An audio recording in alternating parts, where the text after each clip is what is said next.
আজকে একটা রবিবার 7টা বাজে। আজকে যাব ভদ্রেশ্বরের ভদ্রেশ্বর নাথে শিবের মাথায় জল ঢালতে।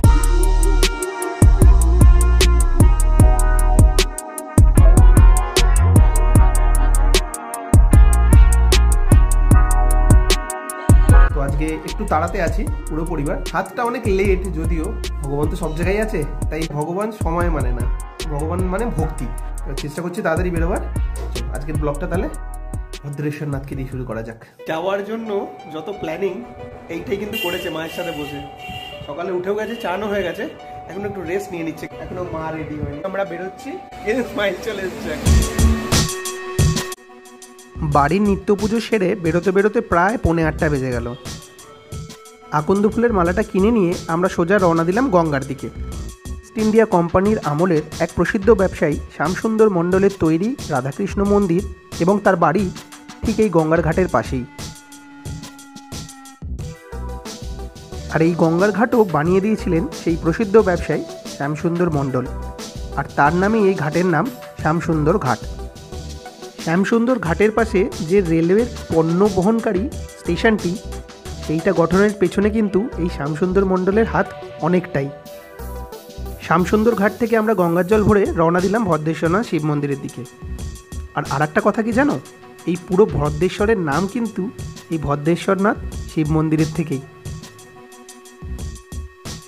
বাড়ি থেকে সব নিয়ে গেছিলাম, কিন্তু ধূপকাঠিটা নিয়ে যেতে ভুলে গেছি। পাশে একটা দোকান আছে, তাই চটপট কিনে ফেললাম।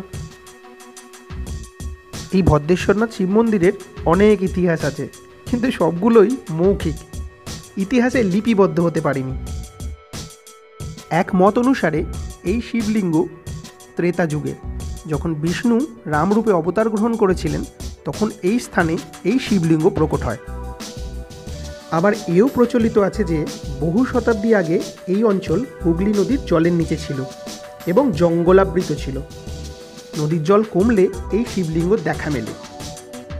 1790-95 সালে যখন ইস্ট ইন্ডিয়া কোম্পানি এই অঞ্চলকে জেলা হিসেবে গঠন করে, তখন এখানে লোক বসতি শুরু হয়, আর এই শিবলিঙ্গ দৃষ্টি আকর্ষণ করে সবার।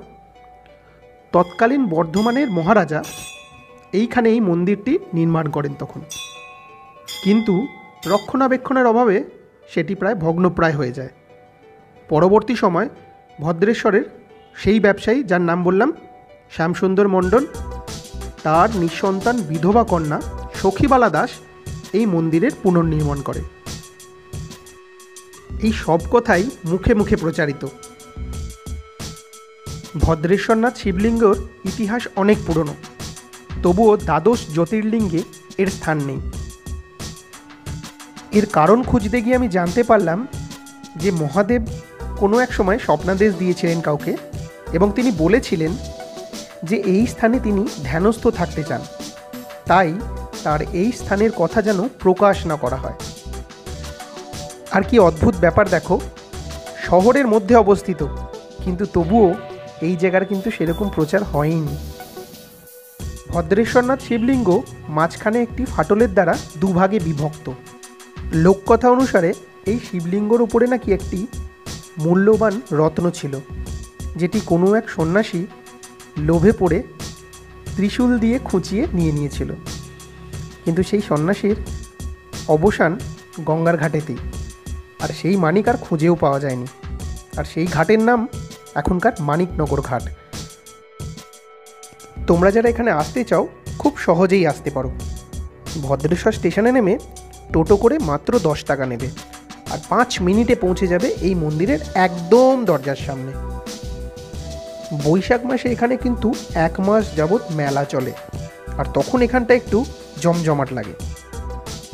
আর সেই জমজমাটটাও কিন্তু প্রচার না পাওয়া জমজমাটের মতোই।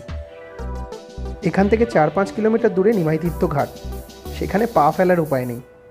আর এইখানে বাবা নিশ্চিন্তে ধ্যানস্থ। ভিডিওটা ভালো লাগলে প্লিজ কমেন্ট করে জানিও। Please subscribe to my channel.